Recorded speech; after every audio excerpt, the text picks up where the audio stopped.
Oke, kembali lagi ya di asistensi pengantar ekonometrika. Eh, Kali ini kita bahas materi terakhir, yaitu adalah materi terakhir di pengantar ekonometrika, yaitu adalah specification bias.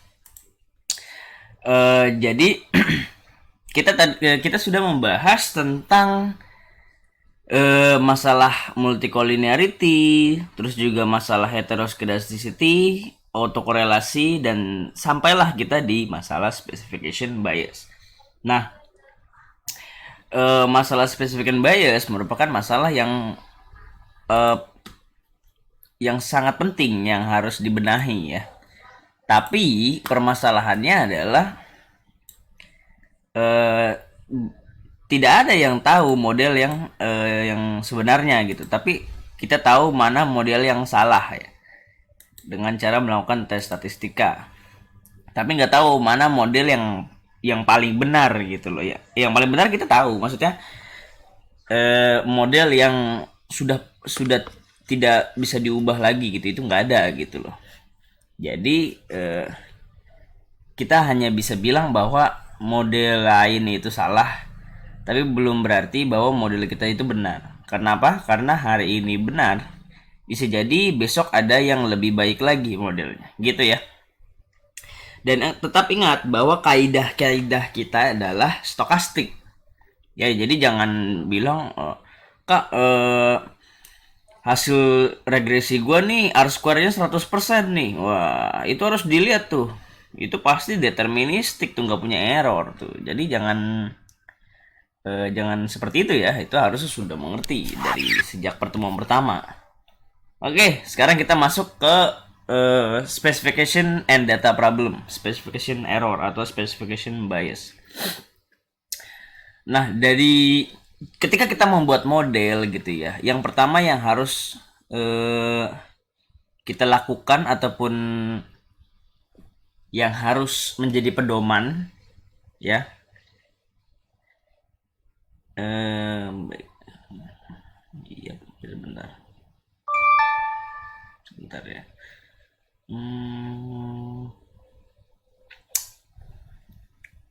Ini apa dulu? Bahas dulu. Bahas ini aja. Ini sesuai.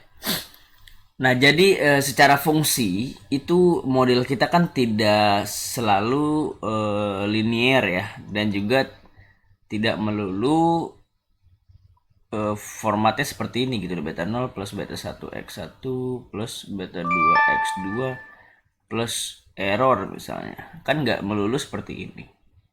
Bisa jadi ada kuadrat, misalnya x2 kuadrat, atau bisa jadi juga ada interaksi antara misalnya x1 dan x2.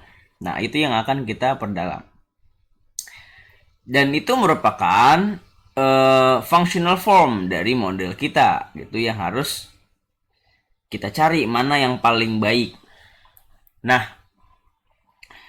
jadi kita udah paham nih bahwa linear regression itu bisa aja dia punya hubungan non-linear relationship gitu loh. Jadi bisa aja gitu loh. Terus bisa juga kita pakai log atau len, ya kan? Kita bisa pakai log atau len di dependent variable, di independent variable. Terus juga bisa aja itu tadi kan pakai len. Terus bisa aja kita pakai kuadratik, misalnya h kuadrat, h umur gitu ya, h kuadrat, atau misalnya mtr kuadrat gitu. Enggak, mtr sih enggak kuadrat ya. Ya banyak hal yang bisa berhubungan, pdrb kuadrat gitu, itu kan bisa. Nah, dan juga bisa ada interaksi antar variabel ya, dan itu sudah juga dibahas di DID ya. Difference in difference itu ada variabel interaksi di situ.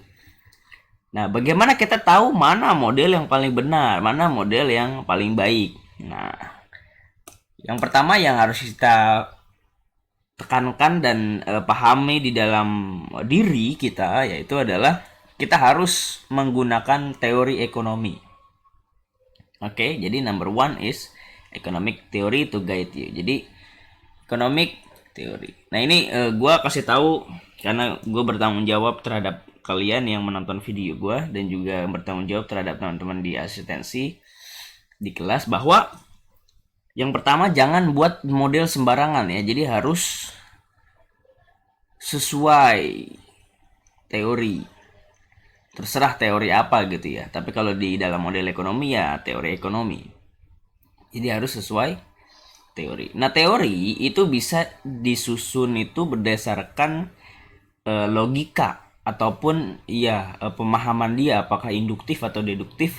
Lalu dia buat modeling dengan matematika misalnya, lalu diturunkan hingga bisa menjadi suatu model yang kita regresikan ataupun kita cek kebenarannya di fakta di lapangan dengan data, dengan metode ekonometrika. Jadi kita harus sesuai dengan teori. Nah, maksudnya gimana? Maksudnya tuh secara kasarnya bacalah jurnal gitu loh. Ini secara kasarnya disuruhnya nih, bacalah jurnal, bacalah buku ajar gitu loh, ya. Bacalah macroeconometrics siapa? Blanchard kayak gitu-gitu ya, bacalah silakan gitu bagi teman-teman. Bacalah jurnal. Nah, ini pentingnya jurnal. Ada penelitian terdahulu, jadi kita juga bisa mengacu. Nah, itulah gunanya jurnal untuk melakukan reference. Reference apa? Ya reference dalam pembentukan model kita. Nah, jadi dalam metodologi biasanya kan kita mau membentuk model itu harus berdasarkan landasan teori yang kita reference. Nah, itulah tahapan-tahapan bagaimana membuat proposal, membuat skripsi dan lain-lain gitu ya. Jadi harus sesuai dengan jurnal, buku ajar atau peneliti terdahulu yang cukup ini ya, cukup well known atau cukup tenar atau banyak yang tahu gitulah ya. Nah, jadi harus sesuai teori. Yang kedua, misalnya teorinya nggak ada. Nah, harus pakai logika atau common sense. Kalau teorinya nggak ada ya, misalnya dia itu tidak ada, misalnya tidak ada atau belum ada. Nah, maka kita pakai common sense. Dengan catatan sense yang common ya. Jangan sense Anda sendiri gitu loh. Jadi yang masuk akal gitu loh ya. Nah, pakailah common sense. Common sense ini juga bisa pakai referensi juga. Misalnya teorinya belum ada, tapi udah ada artikel misalnya, atau udah ada apa? Seperti kecurigaan misalnya. Nah, itu bisa gitu. Jadi kalau nggak pakai teori, karena teorinya belum ada, maka pakailah common sense. Terus ada pertanyaan, gimana kalau kita aja yang buat teorinya? Wah, itu berat ya. Itu berat, itu bukan ranahnya kita gitu loh. Kenapa? Karena teori itu butuh banyak tahapan dalam pembuatannya. Dan kita ini hanya menguji teori itu berlaku tidak di populasi yang ada di data kita. Itulah fungsi kita gitu loh dalam analisis ekonometrika ini gitu. Kalau membuat teori ya harus belajar matematika 1 ya, matematika lanjutan. Nah, itu kan dasar-dasarnya banget. Terus mikroekonometrika 2, makroekonometrika 2. Nah, terus baru belajar paper-paper orang dan lain-lain, jurnal-jurnal ternama. Terus belajar-belajar hal itu baru kalau udah nyambung semua, nah barulah cari fenomena yang belum ada teorinya gitu. Tapi pakai pendekatan yang mirip gitu loh maksudnya. Ya. Jadi jangan semena-mena ya dalam membuat model ya. Jangan semena-mena dalam semena-mena gitu, jangan. Nah, bercanda sedikit lah ya, ini udah dispesifikkan bias nih. Nah, think about the interpretation. Tadi dibilang common sense. Kalau nggak masuk ke logika nggak usah gitu loh. Jadi contoh misalnya model apa ya, misalnya kita mau regresikan misalnya umur dengan experience, ya apakah experience itu mempengaruhi umur? Nah, kan nggak masuk akal ya. Jadi pasti berhubungan, dia pasti R-square-nya tinggi itu, tapi itu kan gak masuk akal gitu loh. Ya itu tidak ada hubungan kausalitas, ya, itu hanya berkorelasi aja gitu loh. Kita ingin meregresikan misalnya misalnya orang yang pengalamannya banyak cenderung umurnya tinggi, ya jelas gitu loh, jelas berkorelasi gitu ya. Jadi balik lagi bahwa think about the interpretation. Interpretasinya gimana? Jadi contoh misalnya tadi ya, ini contoh aja misalnya meregresikan age misalnya dengan misalnya fungsi dari experience misalnya, dan dia hubungannya misalnya positif. Nah jadi orang yang ingin umurnya panjang maka dia harus punya banyak pengalaman kan gitu. Interpretasinya kan jelek ya kan, interpretasinya nggak masuk akal, nah jangan dilakukan gitu, jangan ya. Jadi balik lagi, dia harus masuk common sense. Nah lanjut adalah, does it make more sense for X to affect Y in percentage, use logs or absolute term? Nah contoh misalnya waktu di video sebelumnya ya, lupa apakah itu autokorelasi atau heteroscedasticity, kita meregress consumption dengan interest rate ya. Learn consumption itu dengan beta 0 plus beta 1 learn DPI, disposable income, kayaknya autokorelasi deh, materi autokorelasi. Beta 2 learn apa ya, wealth ya, ingat ya, plus beta 3 R. Nah kan dia learn nih, dia learn. Kenapa interest rate nggak learn? Ya karena interest rate itu sudah dalam bentuk persen. Jadi nggak perlulah kita tambahin learn lagi, nggak perlu. Masa persen-persen kan nggak masuk akal gitu loh. Atau bukan nggak masuk akal, tapi kan sulit interpretasinya gitu loh ya. Jadi jangan mempersulit diri gitu. Lagi. Nah ini jadi pertanyaan-pertanyaan yang harus ditanyakan ke dalam diri kita sebelum membuat model. Does it make more sense for the derivative of x to vary with x quadratic or with x interaction or to be fixed? Apakah masuk akal kalau kita masukin variabel x kuadrat ya, x kuadrat, atau hubungan antara x1 dan x2 gitu loh, atau xi dan xj gitu loh. Apakah kita masuk akal memasukkan, ini bukan chi-square ya, ini x kuadrat. Waduh, canda lagi deh ya. Jadi nggak masuk akal. Apakah masuk akal atau tidak kita masukin variabel x kuadrat? X ini bisa jadi apa aja, ini contoh aja. Misalnya merokok nih, cigarette consumption itu misalnya bla bla bla bla bla plus beta 4 misalnya h ya, ini plus beta 3 h, ini beta 4 h kuadrat. Nah ini masuk akal nggak? Consumption dia ada h kuadrat, masuk akal nggak? Masuk akal. Kenapa? Karena kan begini nih, misalnya set gitu kan, ini consumption rokok. Orang kan umur ya, ini umur nih, umur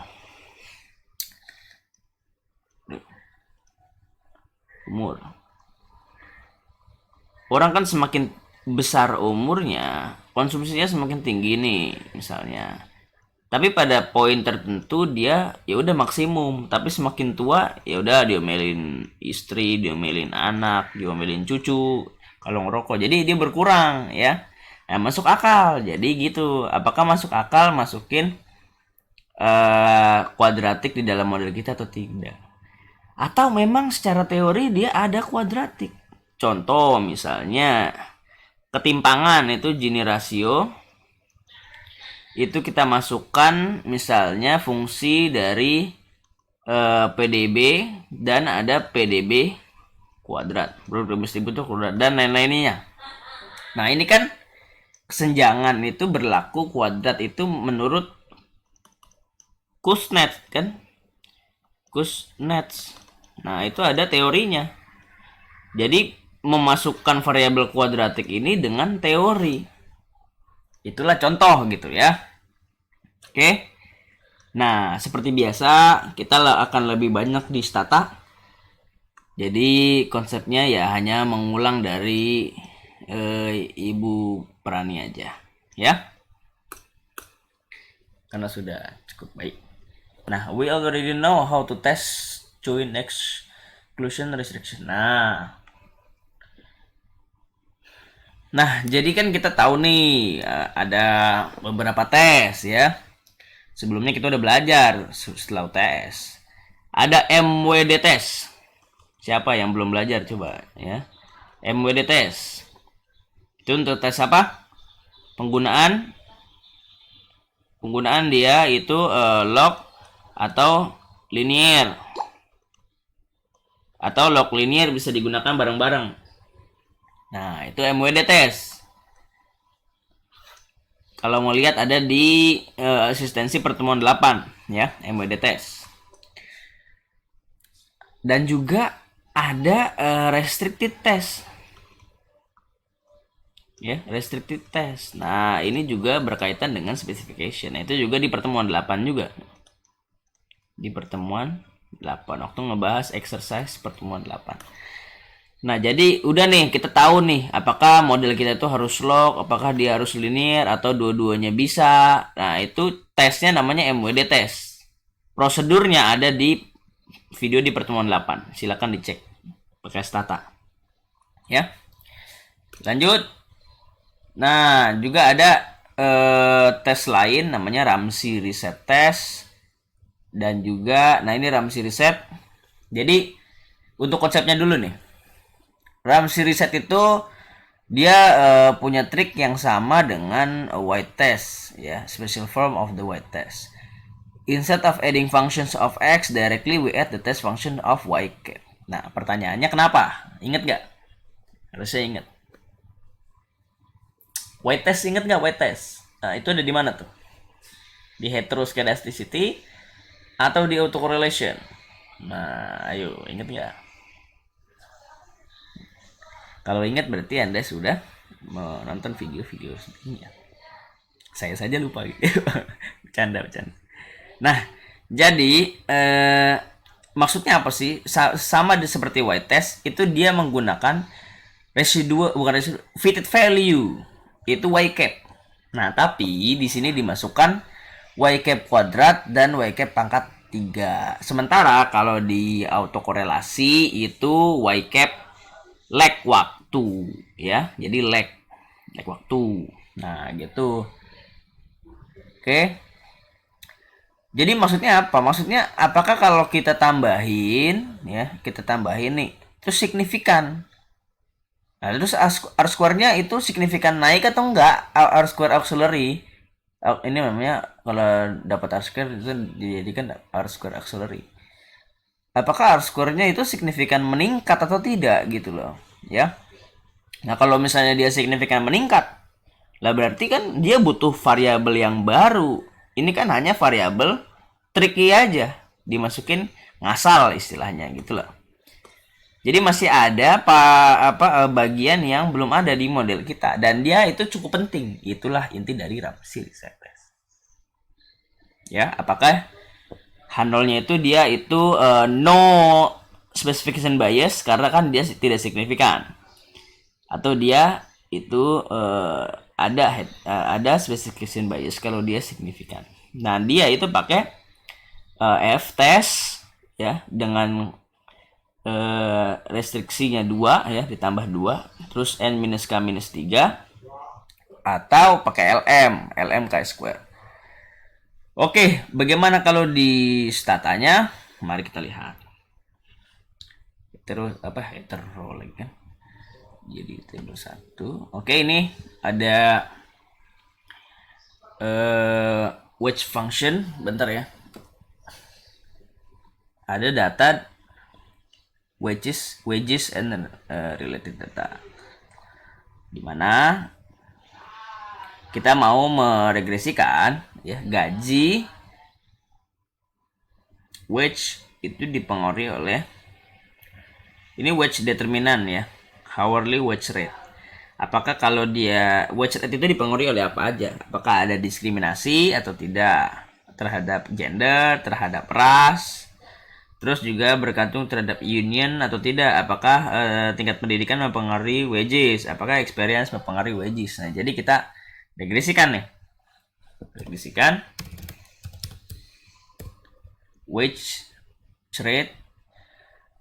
rate, terus female ya, female dummy, non white, terus union, terus education dan experience lah ya, cukup. Nah, oke ya, silakan. Oke. Seluruh variabel signifikan F test signifikan. Nah, untuk mengecek apakah dia memiliki apa tadi Ramsey reset test itu gampang ya, kalau di sini hanya off test. Ketik aja off test. Tidak perlu apa-apa ya, tidak perlu install dulu, tapi udah ada gitu. Jadi udah ketik aja off test. Nah, Ramsey reset test using powers of the fitted values of wage. Jadi wage kuadrat dan lain-lain ya. Dan ternyata wage itu tadi fitted ya, kenapa pakai fitted value ya? Ingat ya tadi. Pakai y cap. Ya, pakai y cap kuadrat, y cap pangkat 3. Ternyata H0 itu kan model has no omitted variable. Dan ternyata dia probable dari F-nya very very significant. So, very very reject H0. Maka dia ada omitted variable. Oke? Nah. Oke, misalnya kita mau fix. Bagaimana cara fixnya? Misalnya kita itu melakukan ini ya, melakukan pemikiran bahwa kayaknya nih gaji itu memiliki hubungan kuadratik dengan experience. Maksudnya kalau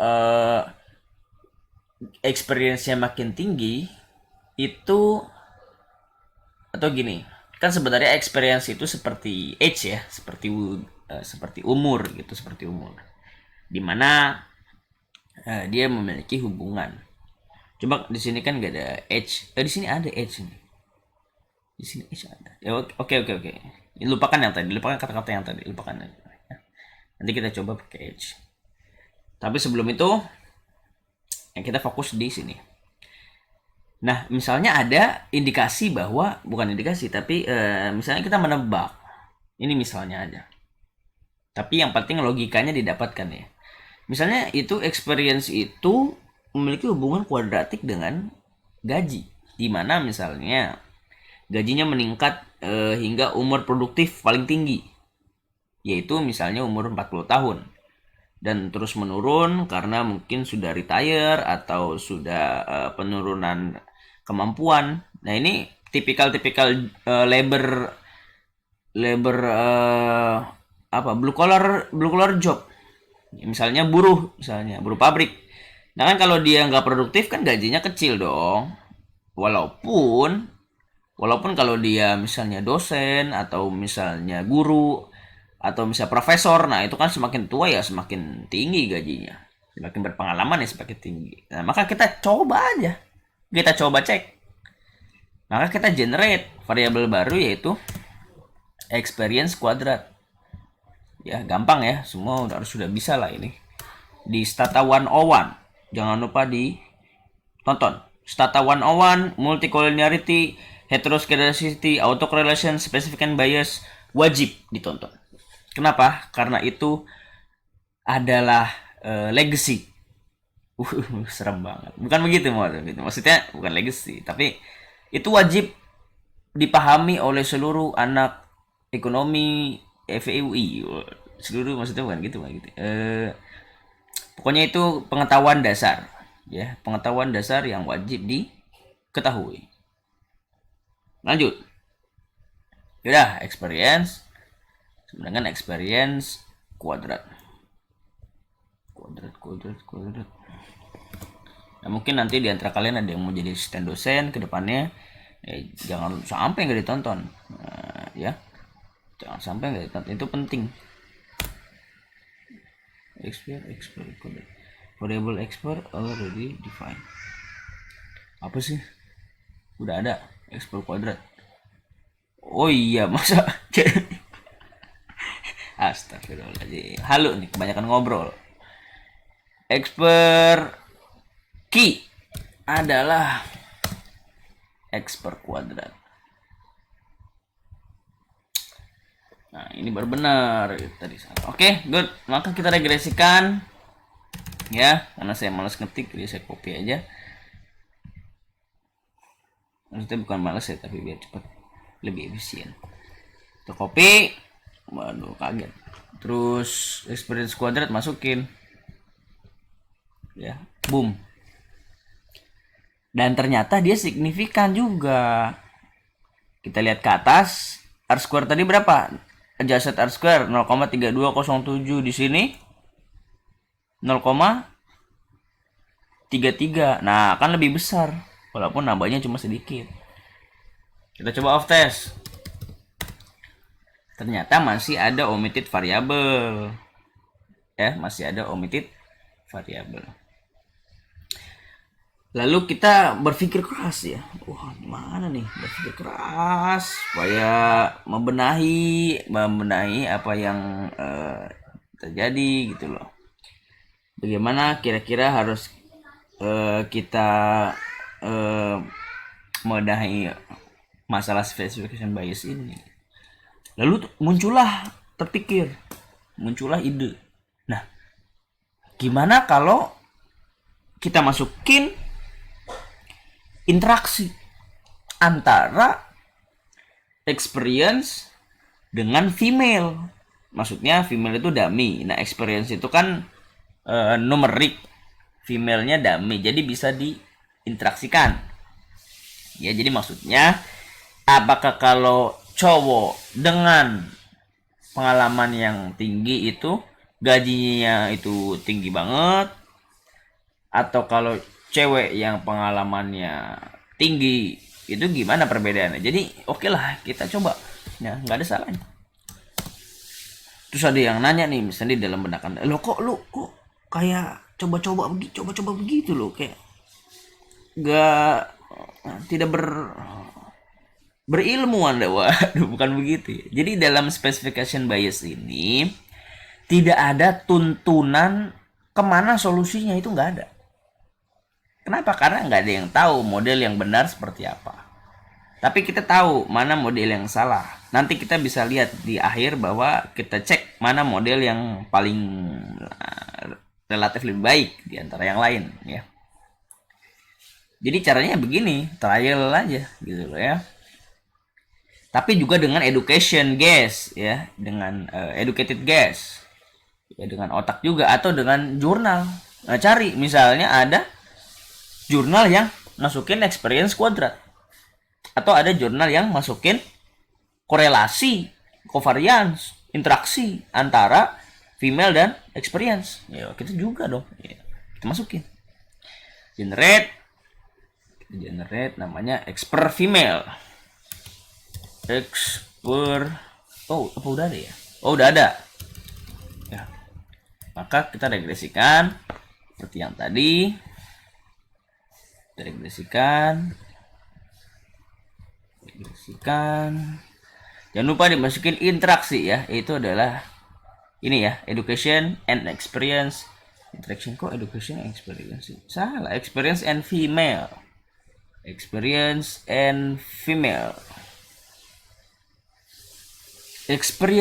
and female. Mana nih experience and female? Belum ada. Belum ada. Belum ada. Coba generate.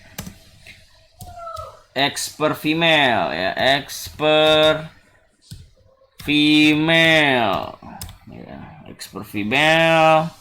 Jadi wanita yang berpengalaman. Waduh. Gimana tuh?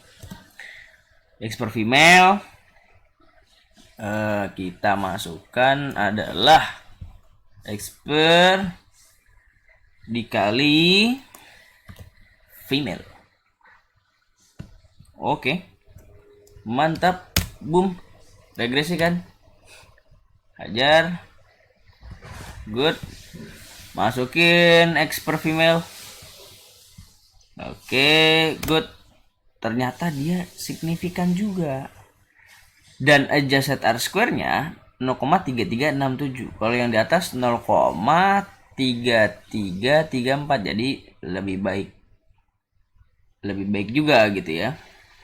Cuma kan nggak tahu nih. Kalau tadi kan masih omitted. Kalau di sini ternyata masih omitted. Masih omitted variable bias. Nah, satu lagi ya. Ini mengulang. Nah, terus VIF-nya lebih dari 10. Ada masalah dong? Enggak ya, enggak begitu ya. Karena X per dengan X per kuadrat, ya dia hubungannya kan kuadratik, bukan linear. Jadi nggak ada masalah multicollinearity. Itu mengulang multicollinearity.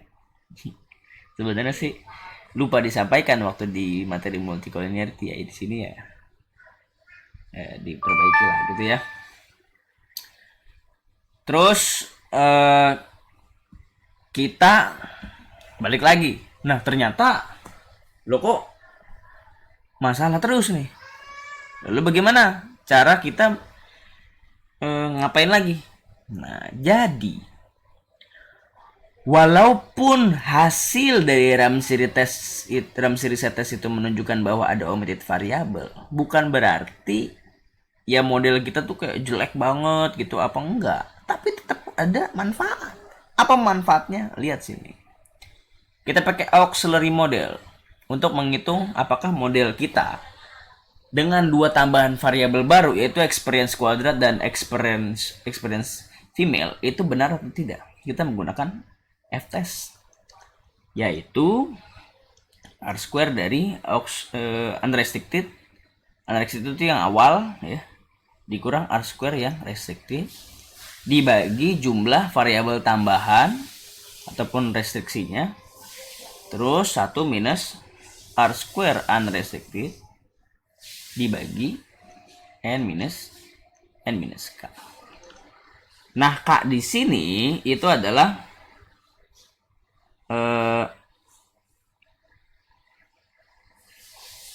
nah, kalau di sini number of regression. Bentar ya. Sebentar.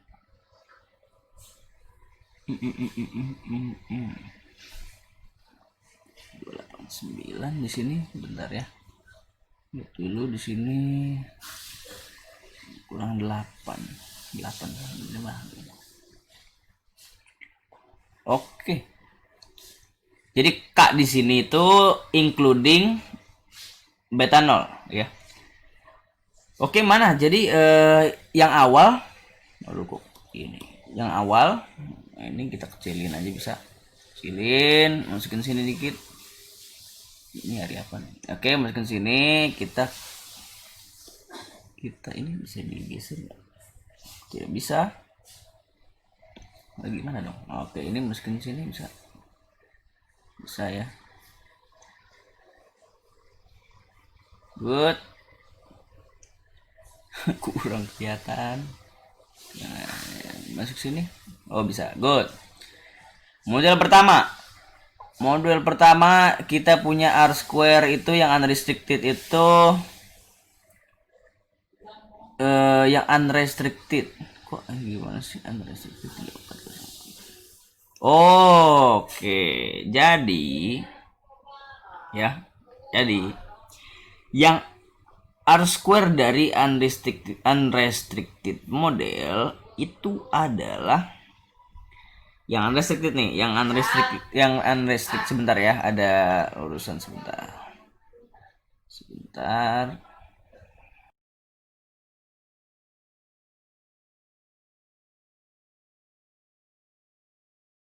Oke, lanjut ya. Lanjut, sorry tadi ada urusan sebentar. Sekarang kita balik lagi. Nah, jadi yang dimaksud dengan unrestricted model, model ada restricted model. Oke. Nah, ya. Yang restricted model itu justru model yang awal. Model yang tanpa dua variabel tambahan, ya.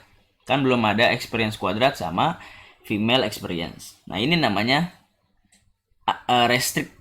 restricted model. Oke. Ya, agak ketuker-tuker nih. Jadi R square unrestricted justru R square yang terakhir yang telah ditambahkan 2.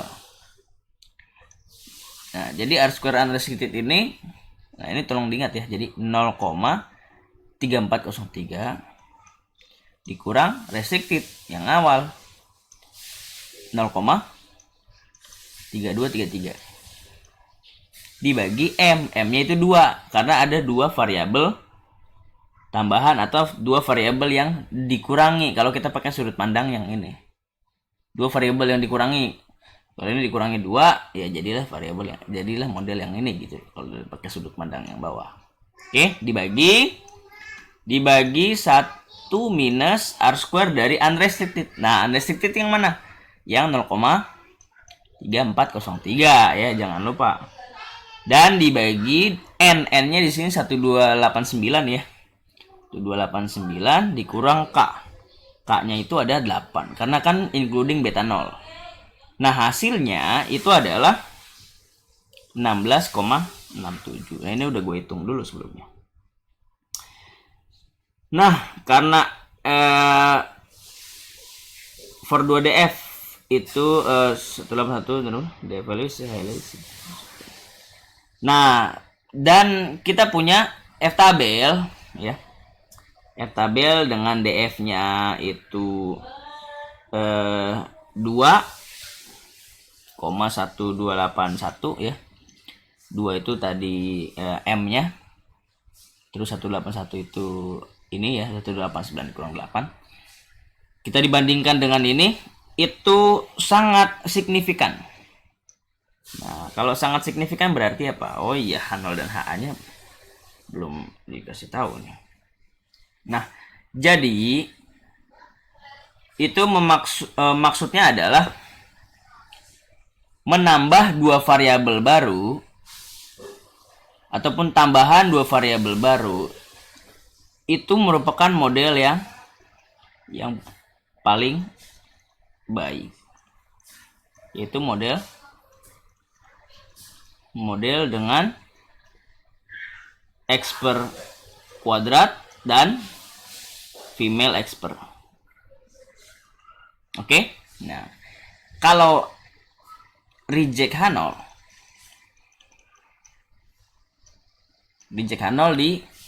di tes ini, maka model yang maka pertambahan 2 variabel baru ya, itu merupakan model yang paling baik. Kalau do not reject, maka pertambahan 2 variabel baru itu tidak baik. Sebaliknya, karena reject H0 berdasarkan tes tadi, maka model awal ya, model yang atas, model yang ini itu tidak valid atau tidak benar. Jadi walaupun off testnya tetap nggak ada tetap omitted variable bias, tapi ada gunanya kita mencoba trial and error itu tadi. Jadi kita tahu model yang salah ya, model yang mana yang relatif lebih baik.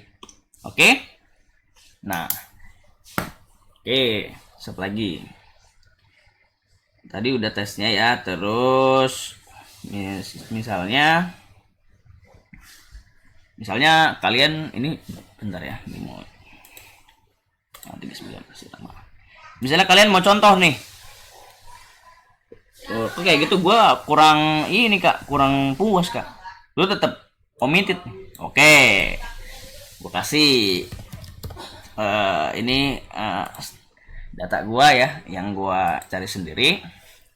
Maka kita regresikan indeks segini itu merupakan fungsi dari PDRB ya dalam jutaan, terus PDRB kuadrat, terus UMP dalam juta, terus IPM dan TPT. Oke. Nah, R square-nya itu 0,07 atau 7%. Kenapa? Karena ini panel data ya. Jadi ya masih maklum. Ternyata yang signifikan cuma 2 nih. Yang signifikan cuma 2. Lalu kita masukkan misalnya VIF misalnya. Di VIF ini PDRB dengan PDRB kuadrat jelas memiliki hubungan ya, karena dia hubungan kuadratik, tapi bukan masalah multikoliniaritas. Nah, lalu misalnya kita masukkan off test. Nah, ternyata dibilang bahwa model has no omitted variable. Terus kalau kita cek itu dia itu do not reject, maka nggak ada omitted variable di sini. Tapi banyak yang nggak signifikan, ya banyak yang nggak signifikan. Oke, nah coba misalnya kita regresikan, bentar ya, kita regresikan yang misalnya regresikan indeks gini dengan PDRB, terus PDRB kuadrat, terus UMP masuk ya, UMP IPM udah nggak TPT. Oh iya, Jawa lupa sebagai variabel dummy, lupa. Skin good. Ada yang signifikan, Jawa signifikan, IPM signifikan, PDRB signifikan, UMP tidak signifikan. Yang kita masukkan off test. Nah ternyata dia omitted nih. R square-nya jauh lebih tinggi, tapi justru dia omitted variable bias. Nah, kenapa bisa jadi omitted? Nah, apakah mungkin itu karena kita drop variabel TPT? Nah, jawabannya adalah belum tentu, ya. Karena R square-nya justru jauh lebih tinggi. Nah, lalu karena dia omitted variabel, lalu apa solusinya? Solusinya itu ada 2 pada dasarnya. Menambah variabel baru atau mengurangi variabel yang tidak penting. Ya. Menambah variabel baru atau mengurangi variabel yang tidak penting. Coba kita kurangi variabel yang tidak penting atau variabel yang tidak signifikan. Regresikan indeks gini, PDRB kuadrat, terus UMP nggak usah ya, terus IPM, terus Jawa. Nah, oke, good. Ternyata semuanya signifikan. Ya iyalah ya, kan tadi udah. Lalu kita off test. Ternyata dia sudah do not reject pada 5%. Karena kan dia ada 9% nih. 5% dia do not reject. Maka model has no omitted variable. Udah gitu aja set R square-nya lebih baik nih, 0,1631. Nah, ya, itulah maksud dari bagaimana cara mengatasi specification bias. Itu adalah antara menambah variabel baru yang membantu model untuk menjadi lebih baik atau mengurangi variabel yang tidak penting atau tidak perlu. Oke, kita lanjut konsep sedikit. Tadi udah ya non nested yang MWD test untuk cari tahu dia apakah log atau linear dependent variabelnya ya, ingat. Ini kita udah ada ya di pertemuan 8, ingetin lagi. Nah, lanjut. Significant bias itu bisa terjadi ketika sulit untuk mendapatkan variabel yang penting. Contoh misalnya variabel misalnya skill untuk mendefine gaji. Nah, skill itu cara ngitungnya gimana? Kan bingung. Akhirnya kita pakai pendekatan. Mungkin pendekatan dari skill itu adalah IPK misalnya. Atau pendekatan dari skill itu apa hal yang lain. Jadi kita pakai proxy variabel maksudnya. Proxy variabel adalah variabel yang digunakan untuk menjadi pendekatan dari variabel yang tidak bisa didapatkan. Entah tidak ada atau tidak tahu ya cara menghitungnya bagaimana. Jadi kita pakai proxy variabel. Oke? Nah, kalau kita cari proxy-nya, jadi kalau variabel yang nggak ada nih di misalnya di internet nggak ada atau sulit untuk dihitung, ya udah kita pakai proxy variabel. Tapi bagaimana konsekuensinya kalau pakai proxy variabel? Nah, it may be possible to avoid omitted variable bias by using a proxy variable if its variable no available. Ya, jadi kalau it's true variable no available, kita harus pakai proxy variable untuk avoid omitted variable bias. Paham ya? A proxy variable must be related to the unobserved variable. Iya lah ya. Oh, disebut sebagai unobservable. Ya, jadi untuk variabel penting yang sulit untuk diambil itu namanya unobservable variable. Dan tentu dia harus berhubungan ya X3 bintang, di mana X3 bintang ini adalah X3 yang kita pakai. Yang X3 yang kita pakai, X3 yang sebenarnya yang sulit untuk dicari, dia harus berhubungan. Jadi ini sigma ini harus signifikan. Ini bukan sigma, apa namanya? Lupa lagi. Delta, bukan delta, apa sih namanya? Aduh, lupa. Ya begitulah ya. Nah, dia parameter ini harus signifikan. Nah, ya, unobserved ini harus berhubungan tadi ya. Now, suppose we just substitute X3 for X3 star. Nah, jadi kita ini nih. Nah, lalu what do we need for the solution to give us consistent estimates? Jadi apakah nanti menghasilkan estimasi yang konsisten? Nah, mari kita lihat. Hubungan antara X3 star ataupun X3 yang sebenarnya dengan X1, X2, dan X3 yang kita gunakan atau merupakan proxy itu merupakan hubungan antara X3 yang kita gunakan dengan X3 proxy. Jadi nggak boleh ada hubungan antara X1 dan X2. Oke? Dimana merupakan ini ya, kita gue bilang aja beta 0 ya, beta 0 plus beta 3 X3. That is U is uncorrelated with X1, X2, dan X3.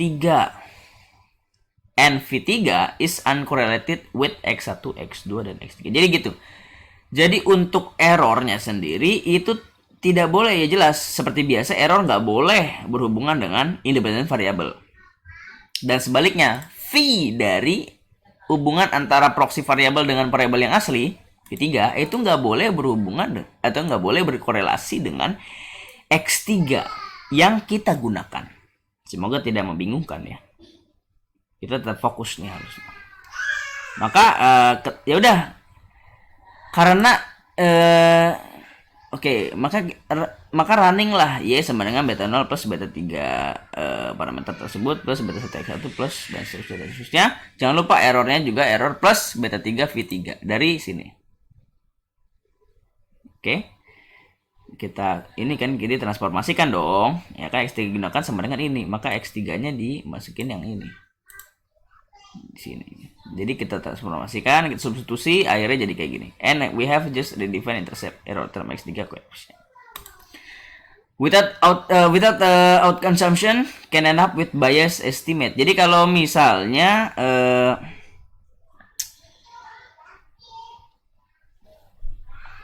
misalnya nih ya, X3 yang kita harusnya gunakan itu merupakan fungsi dari X1, X2, X3 yang then really running bla bla bla bla bla. Bias will depend on sign of beta 3 n. Nah, ini jadi this bias may still be smaller than omitted variable bias. Nah, jadi setidaknya biasnya itu lebih kecil dari omitted variable bias. Jadi penggunaan proxy variable untuk variabel yang sulit untuk didapatkan itu direkomendasi. Itu intinya gitulah ya, lebih mudahnya. Nah, atau kita gunakan lag dependent variable. Misalnya nih, dia omitted variable bias. Lalu kan ada dua opsi, antara menambah atau mengurangi. Dan ternyata dia butuh variabel tambahan, di mana variabel tambahannya itu merupakan lag waktu ataupun lag observasi dari dependent variable. Di mana telah kita bahas di materi autokorelasi, ya kan? Kita sudah bahas di materi autokorelasi bagaimana cara mengetahui, mengetes apakah masih butuh independent variable yang merupakan lag waktu atau lag dependent variable. Masih inget nggak kira-kira gitu kan? Dan kalau misalnya dimasukin dan signifikan, ya berarti dia emang butuh lag dependent variable. Nah, secara teori harus dicek gitu loh, ya. Nah, jadi itulah solusi-solusi. Jadi dia tadi kuadratik, terus juga ada interaksi, dan ini ada solusi dari lag dependent variable. Ya, lag itu maksudnya itu misalnya nih y cap, ya. Maka dia misalnya yt, nah maka dia yt minus 1, seperti yang di autokorelasi. Harusnya udah nonton ya di autokorelasi. Oke. Nah, untuk permasalahan yang lain, kenapa bisa specification bias, itu karena ini nih hal paling biasa terjadi, yaitu measurement error. Maksudnya apa? Perhitungan ataupun penggunaan variabel yang tidak benar. Contoh misalnya GDP harusnya pakai GDP real tapi dia malah pakai GDP nominal. Harusnya pakai indeks harga dengan tertimbang di tahun berapa, dia malah pakai tahun berapa. Itu misalnya. Atau cara mudahnya adalah a survey asks how many hours did you work over the last year, atau how many weeks you used child care when your child was young. Nah, jadi kedua pertanyaan ini itu kan saling berkaitan, tapi cara measurementnya itu berbeda. Nah, bisa jadi udah jelas measurement error in Y itu different from measurement error in X. Bisa jadi salah satu di antara kedua ini tuh error. Oke, maka kita error itu merupakan perbedaan measurement yang sebenarnya dengan measurement yang digunakan. Oke, kan yang sebenarnya sekian, tapi yang digunakan hal yang lain, maka selisihnya itu kan error. Kemudian disebut E0.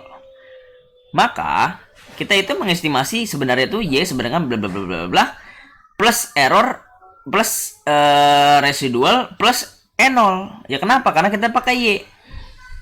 Y itu E0 plus Y yang kita pakai. Sorry. Bentar ya, biar nggak pusing-pusing. Gue harus define dulu nih. Nah, Y star itu Y yang seharusnya. Y itu adalah Y yang kita pakai. Nah, jadi Y yang kita pakai adalah E0 plus Y star, ya kan? Nah, maka maka dia punya Y ini. Y itu kan E0 plus Y star. Nah, seharusnya kita pakai Y star. Ya kan, seharusnya kita pakai Y star. Nah, maka karena dia itu Y star plus E0, E0 kan di sini sorry kan jadi plus. Bentar ya.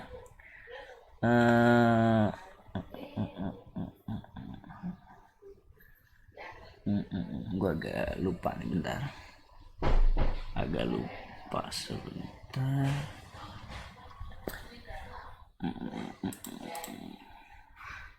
Sebentar ya, agak lupa. Kita lihat buku lagi biar nggak salah.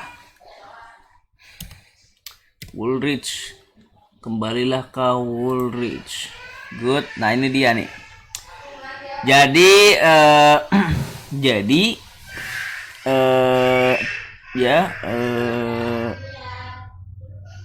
sebentar ya. Oke, lanjut aja deh, nggak jadi. Nah, jadi difference between blah blah blah blah for random draw equation we can write about important things blah blah blah there are term blah blah blah blah blah. Nah, when does always y in place of y star procedure consistency method beta belum. Nah, ini dia nih. We let y represent the observable measure of y star. Jadi y star itu yang seharusnya ya. Y star itu yang seharusnya yang seharusnya itu y star, tapi yang observable itu y. Jadi y star itu sama dengan apa?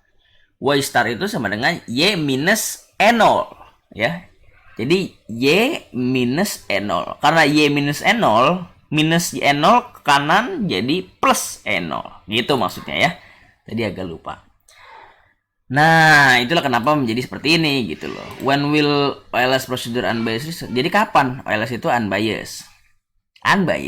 OLS itu unbiased walaupun memiliki measurement error kalau error E0 ya, E0 ataupun perbedaan measurement errors ini NXJ and residual are uncorrelated. Jadi nggak boleh independent variable residual dengan measurement error itu berhubungan. Kalau dia berhubungan berarti dia bias karena ataupun rata. Dan juga kalau misalnya ratanya tidak sama dengan 0 maka dia bias juga. Nah, jadi seperti asumsi OLS standar ya. While unbiased, nah kalaupun dia unbiased, misalnya dia sama dengan 0 nih rata measurement errornya, tapi dia memiliki larger variance than with no measurement error. Nah, kalau large variance itu kan berkaitan juga dengan standar error pastikan. Standar error berkaitan dengan rejection area ataupun berkaitan dengan test stat. Semakin sulit lah kita reject H0, semakin sulit lah untuk mendapatkan variabel yang signifikan. Kalau kita pakai measurement error. Masuk akal ya. Gitu. Nah, itu tadi measurement error di dependent variable, di y-nya. Gimana kalau di independent variable? Seperti biasa, x yang observable ataupun yang kita gunakan itu x1. Yang seharusnya itu x1 star. Nah, jadi sama ya dengan logika yang sama. Kalau misalnya asumsi measurement errornya itu sama dengan 0 ratanya dan hubungan antara y given to x1 star dan x1 itu sama dengan hubungan rata y given to x1 bar x1 star. Nah, jadi kita sebenarnya itu mengestimasi y sama dengan beta 0 plus beta 1 x1 plus error ataupun residual dikurang beta 1 measurement error. Ya seperti biasa kita substitusikan X1 star itu kan seharusnya ya X1 star itu X1 minus E1 ya, jadi masukin aja nih terus ya jadilah seperti ini gitu ya substitusi. The effect of measurement error on OLS estimate depend on our assumption about. Nah, seperti sama juga seperti tadi dependent variable. Kalau misalnya covariance-nya itu 0 ya antara jadi dia masih bersifat independen, maka dia unbiased tapi variasinya larger sama. Oke. Nah, misalnya dia tadi udah sama dengan 0 nih covariance-nya. Tapi yang observable. Nah, yang seharusnya ataupun yang non observable misalnya sama dengan 0. Known as the classical assumption. Suppose yang sebenarnya itu sama dengan 0 terus covariance-nya seperti biasa merupakan expected X1 Y1 dikali seperti biasa dan sama dengan expected bla bla bla bla. Nah, X1 is correlated with the error so estimate is biased. Nah, jadi kalau misalnya X1 itu berkorelasi dengan atau gini biar mudah ya. Jadi kalau misalnya X1 yang seharusnya itu tidak berhubungan dengan error, belum tentu X1 yang kita gunakan itu tidak berhubungan. Oke, gue takut salah ngomong ya.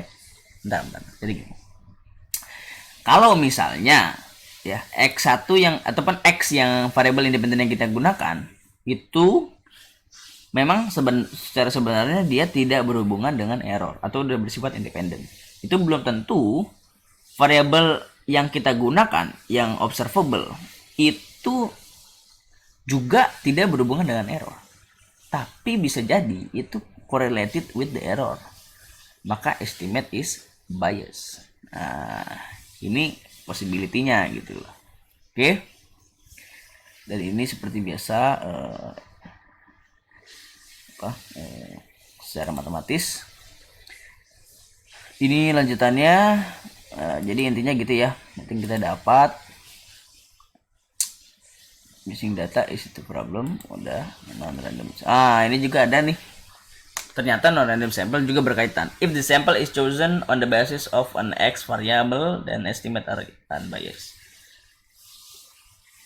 If the sample is chosen on the basis of the Y variable, then we have simple selection bias. Jadi, kalau misalnya kita mencari sampel berdasarkan yang kita mau. Jadi kita nyari sampel yang kita mau aja gitu loh. Nah, jadi namanya sample selection bias namanya. Itulah logika dari specification bias dari suatu model. Salah satunya itu karena sample selection bias. Itu secara sederhananya gini.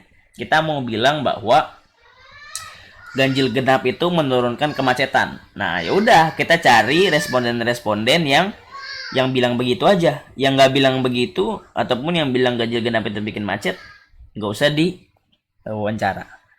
Atau sama logikanya kayak misalnya quick count ya, quick count. Sehingga pihak kedua-duanya menyatakan kemenangan. Ya iyalah, yang ditanya ya dipilih dulu. Jadi kalau berdasarkan Y-nya maka dia punya sample selection bias. Oke. Mantap ya. Dan terakhir adalah outliers. Outliers juga secara logis dapat membuat sample selection bias. Jadi kalau misalnya data kita itu ada outliersnya, observasi kita itu terdapat outliersnya, bisa juga berkaitan dengan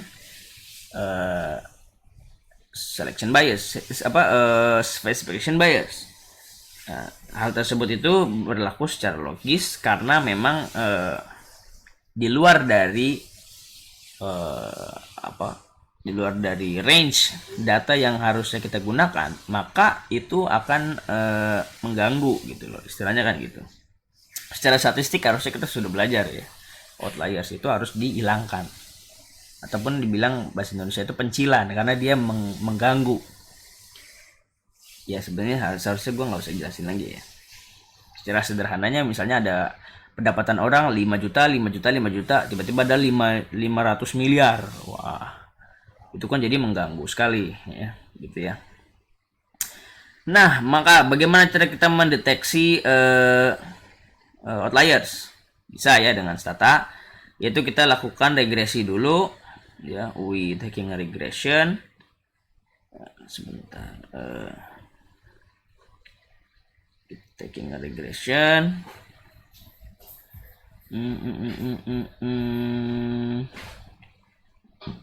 Sebentar ya. Oke,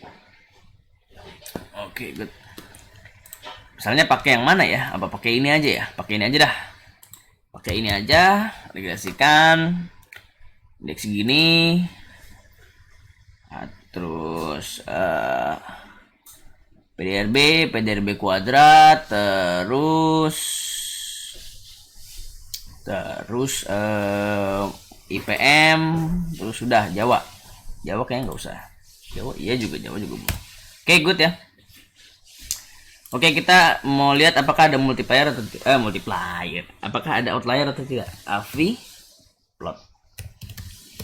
Oke, komen AVI plot. Lalu mana variabel yang mau kita cek? Contoh misalnya PDRB ya. PDRB. AVI plot PDRB. Enter. Keluarlah. Nah, dia harus terdapat di antara minus 400 hingga 200 ini kan. Maksudnya bukan gitu sih, maksudnya dia harus terdapat di kotak inilah gitu ya. Jadi kalau udah di luar sini berarti dia udah outlier. dan terlihat bahwa berada di dalam ya, di dalam kotak ini, jadi nggak ada outliers di PDRB. Oke. Contoh misalnya kita apa lagi, PDRB ya, PDRB yang paling memungkinkan, ternyata nggak ada outliers ya. Itulah contoh ya, cara mendeteksi apakah ada outlier atau tidak, dan itu merupakan alasan terakhir. Sometimes an individual observation can be very different. Dah, ini udah ngerti tadi ya. Oke, terus not unreasonable to fix observation where it's clear there was just an extra zero enter or left off. Ya, not unreasonable to drop observation that appear to be extremely outliers. Jadi kalau outliers secara ekstrim ya kita juga ya nggak ada salahnya juga untuk ngedrop observasi tersebut. Oke, itulah cara observation bias lengkapnya. Terima kasih banyak yang sudah menyaksikan dari video-video di awal sampai sekarang. Mungkin nanti ada ini ya, ada mungkin bahas soal mungkin ya, salah satu tahun ya. Nanti bilang aja PC aja kira-kira soal tahun berapa yang belum pernah dibahas. Kan biasa ada Basie, Kanopi. Nah, yang nggak dibahas apa biasanya? Oke? Itu aja. Terima kasih banyak. Wassalamualaikum warahmatullahi wabarakatuh. Mantap jiwa.